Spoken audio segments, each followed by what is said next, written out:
Hello there, my name is Simon McKibbin from Living Presence, and I'm going to introduce Living Presence and how that would fit with your business and your business interests.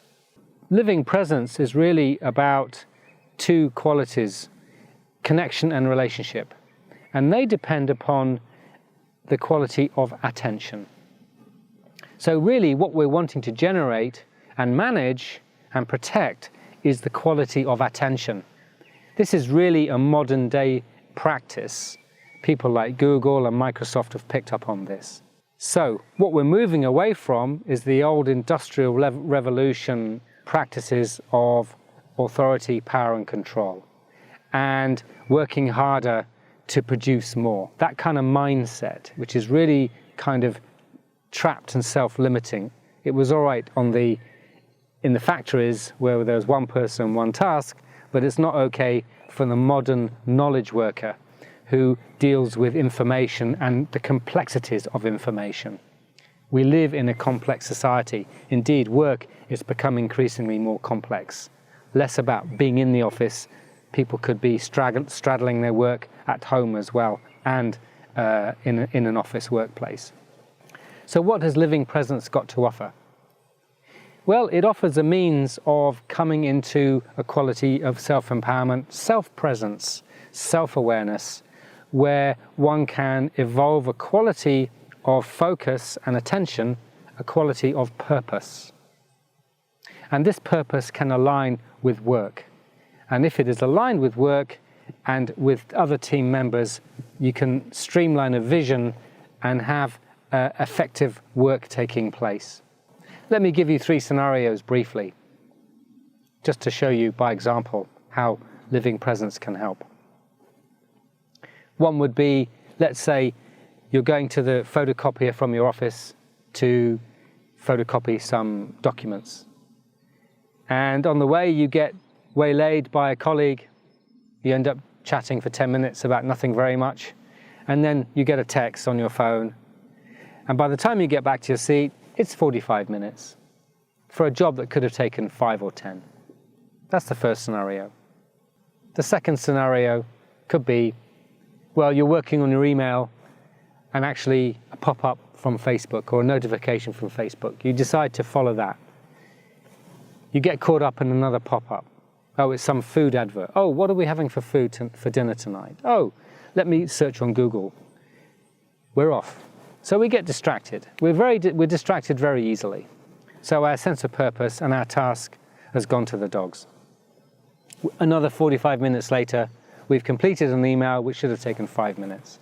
Finally, a more relational kind of example, we're in an office, we're in a meeting, and we're not able to focus on the meeting because we're caught up in an inner argument and some bad feelings about a colleague sat across from us, from an argument we had the day before. We're not able to focus, we're not able to contribute effectively or make good decisions. So one of the practices we can employ to resource ourselves in all these situations and more situations is the practice of GAP, Grounded Aware Presence. And in Grounded Aware Presence, we're actually training ourselves to work against distraction, mental distraction, and external distractions. So there's what you call a sharp focus and an open awareness. So once we have the sharp focus, we can attend to the work we need to do. But if, let's say, we're doing an email and we have an open awareness and we hear the boss say, okay, listen up guys, we've just had a call from our most important client. We need to do X, Y, and Z now. If you want to lose your job, you carry on doing your email. So you respond accordingly. So, how do we develop this sharp focus and open awareness? Using GAP. So first of all, we just pause. So in the meeting, for example, where we're feeling a little hurt or angry, we would just pause. We would ground ourselves by bringing our attention to our feet. Sensing the ground underneath us can bring a sense of reassurance and calm. So just gently doing that. Bringing our attention to our bum on the chair and the back of the chair, so we feel kind of supported. So we're moving out of the head into the body. You might notice sounds in the office or wherever you are, sensing people, sensing the space, sensing the body again, and noticing your breathing, just resting in the breathing for a few breaths. Now we're more fully in presence in the body. And I can notice, oh yes, there's something there that's angry or irritated. Yes, okay. So let me just be with that for a moment. I might even choose to say hello to acknowledge that. Just pausing in that way gives me a bit of space to breathe, to let things settle. Now I'm ready to offer my attention into the meeting again, to be effective and efficient in whatever way is needed. So that's one of the ways we would use GAP. And GAP is one of many tools that we offer in living presence.